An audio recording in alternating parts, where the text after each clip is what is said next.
But who better than me? Ladies and gentlemen, welcome back to the channel and welcome back to more Base Talks, the post-fight edition. As always, please like and subscribe, share with a friend, a colleague, a relative, an associate, an enemy, any and all in between. It's appreciated. So this was the last of the interviews I did on the night at Origins. To be honest, and funny story, I wasn't actually going there to do any media. I had actually bought a ticket just to go and support and just watch. But I then, you know, at 4 o'clock on the day, I ended up getting a media accreditation. So I said, oh, do you know what? Well, I've got it. I might as well go use it, try and grab some content for you guys. And hopefully you will watch, because these are some of the best interviews I've done just from an awkward standpoint. Look, shout out to MAISEY Rose Courtney. This was hilarious. It was hilarious to do. It was hilarious to watch. She is a nut job, but in the best possible way. Very infectious. This is the second time I've actually had her on camera, and every time it's always interesting, it's always entertaining. And even if these videos are only getting like 2 or 3 views, I'll still do them because talking to her is a whole load of fun. Please take a watch. This is Base the Kid, the hardcore casual. Delighted to once again be joined on the channel by MAISEY Rose. After a return to the victorious slot on the card, how do you feel? Last time I saw you, I think, was at Matchroom HQ, that big barbecue back in the summer, just before, what was it, Johnny Fisher and Alan Babbage, where you fought Jasmina Zapatochna. Talk to us just about your process since that fight, obviously, like what kind of went wrong there and what you've done to sort of correct the mistakes. The thing is, I said it enough and I don't want it to become an excuse. Like, when I got into the fight or whatever, taking no credit away from Jasmine, she's an unbelievable fighter and she's a champion, you know, and she absolutely outboxed me on the day, but something was a little bit wrong, my head weren't right and it showed up, you know. But I've been working hard in the gym, unbelievably hard, making sure that not just I'm physically fine, physically ready to go, because you're going to be boxing out the gym that we box out of, you're going to be fit, you're going to be on weight, you're going to be in shape, you're going to be this, you're going to be that, because we train unbelievably hard. But if your nut's not right, don't matter. Do you know what I mean? But yeah, I'm cushy now, do you know? Sweet. Got me snowballs. Luckily, you didn't actually see that on camera. But, okay, so getting your mind right. Ultimately, what did you have to do? What? I don't want you to obviously tell me what was wrong, because that's personal to yourself. But what did you have to do to basically get yourself back to that point where you was, number one, in love with what you was doing, and number two, you was focused on your end goal?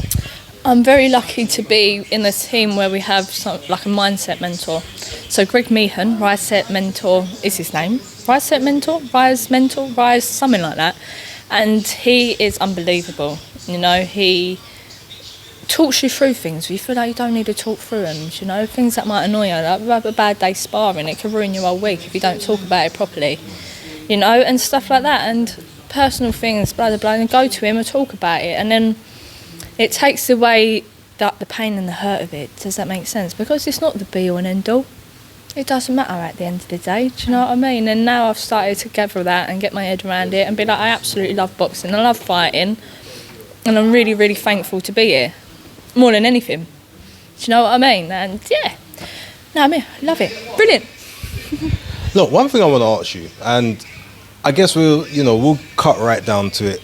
Recently, Eddie Hearn has been very big on his like no easy fights and real fights only, like Sonny Edwards will say. Your opponent tonight, Farron Tochi, I think is how you pronounce her surname. Apologies if I got that wrong, if she is watching. Hope she's not. But she clearly wasn't of the level for you. How do you get up for a fight knowing that realistically, even on your bad or your worst days, you're pretty much going to cruise to a points decision, if not a stoppage? Like, how do you actually keep that in your mind? And again, I don't want to sound like I'm disrespecting her, but yeah, just for you personally.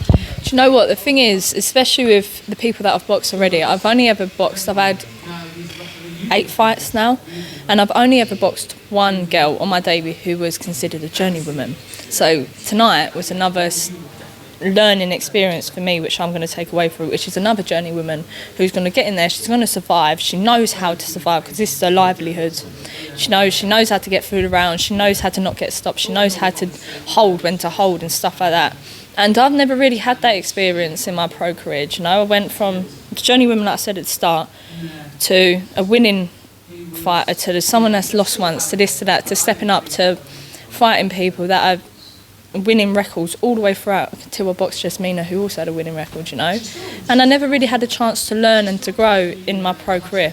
You know, I was just kind of, whoop, go on, go at it, do you know what I mean? And I had learned on the way, and I've really, really learned, do you know what I mean? And yeah, credit to my opponent tonight. She taught me that I was able to be comfortable in the ring and to work on what I want to work on and to not be fearful, do you know? So yeah, people like her, we need to take our hats off to her.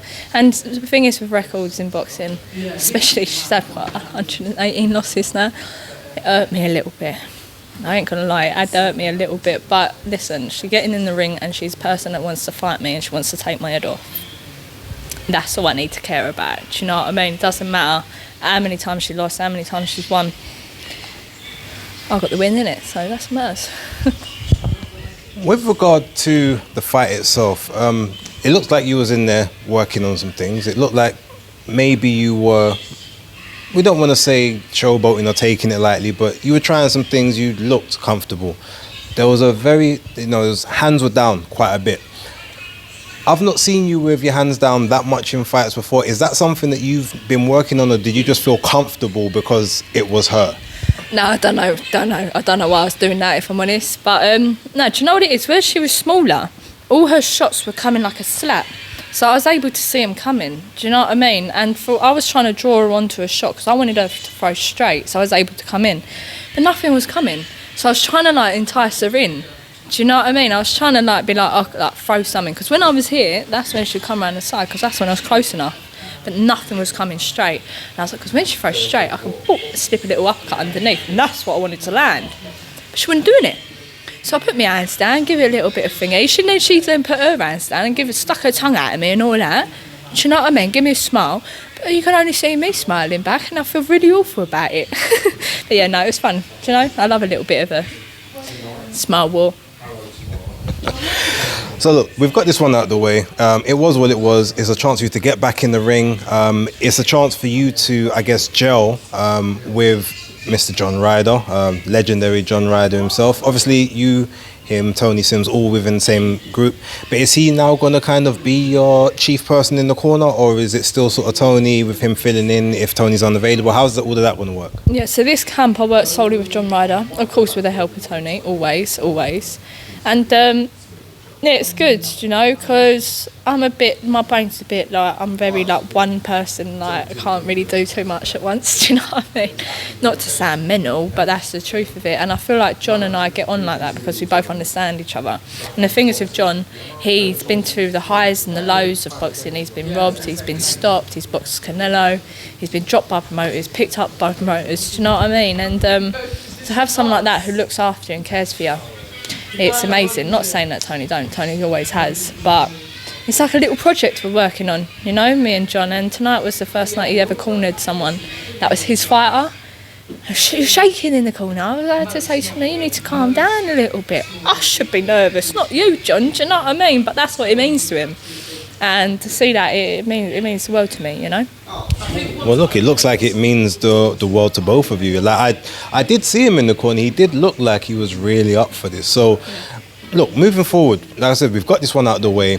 You are looking at 2025. What is 2025 looking like for you in terms of activity, in terms of the level of fights? Do you want a couple more fights more at this level down, maybe not journeyman, but somewhere down there where you can work on these things, you can have these experiences that you haven't had so that you're ready? Or are you looking for, maybe not world title on this just yet, but titles, trinket belts, Commonwealth, British, European, etc., looking at those champions moving on? Yeah, I'm ready to go. Me and my team were speaking, and I feel like changing weights a little bit is always a good idea.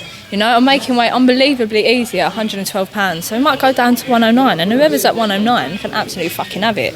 Do you know what I mean? I'm big at the weight, strong at the weight, and Yeah, whatever. I want to challenge for them titles. I've done 10 rounds. I've done 10 rounds before. Last year I'll do it again. I'll do it with my eyes shut, my hands behind my back. Do you know what I mean? But yeah, who's at 109? Who's at 109? Regan, who's at 109? Laura Payne's at 109. I'd have her.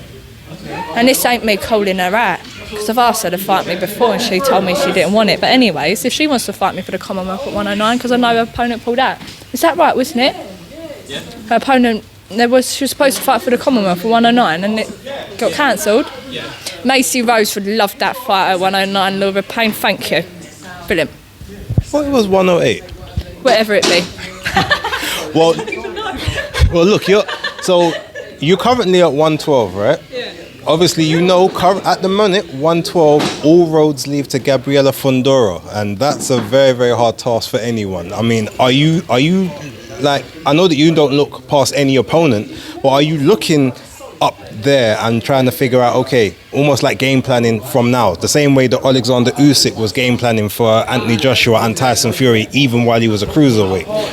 What's sort of the mindset there? Because she is a very tall task. She's unbelievable. She's a good fighter, but like you said, I don't plan too far ahead in my career, because what's the point of doing that? Do you know what I mean? Like, after my last fight, if I won it, I was supposed to fight Chloe Watson. Now look, that's not happened. Do you know what I mean? So what's the point of planning ahead and getting my hopes up for something that might never happen? You know, but it's always for the next fight. And that's what it is. I'm ready for belts, I'm ready for titles, and I'm ready to put on performances as a big, strong woman that I am. So, just to confirm, are we going down to 108 or are we sticking at 112?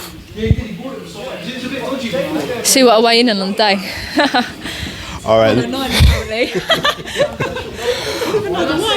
Maisie, look, it's brilliant talking to you. I could talk to you all day. I do hope to do it again soon. Thank you very much for your time. Congratulations on the win, on the victory. Looking forward to a big 2025 for you. Thank you. I appreciate it, mate. Thanks. And look, that was a whole load of fun, and that's just literally what you see on camera. That doesn't explain what happened before, what happened as soon as the camera stopped rolling, what happened in the interview that led up just before this camera. Like, she's infectious, she's fun, she's out there, kooky. Funny enough, you know who Maisie Rose reminds me of? A little bit, she reminds me of Stevie Levy. If any of you know who that is, who used to be, I think, managed by Dave Allen, or David Allen, as I think he likes to be known now. If you put the two of them side by side, I think both of them are supposed to belong in a mental asylum. But look, they're out there, they're fun loving, don't take things too seriously, and I think that might be the best way to be. So yeah, as I said, even if only 2 people watch this video, I would always interview her, because it's always an entertaining time. It's fun. And you figure out something else that you didn't know before, which I think is the main thing. It's not just generic answers, it's not just, you know, the same predictable diatribes left, right and center.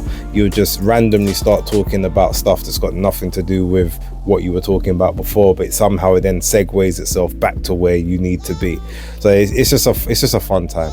But yeah, shout out to Maisie Rose Courtney, and congratulations on the win. It was what it was. Look forward to what we will be seeing in the new year. But for you guys watching, thank you very much for watching. As I said, don't forget to like, subscribe and share, and I will catch you on the next video. Until then, peace.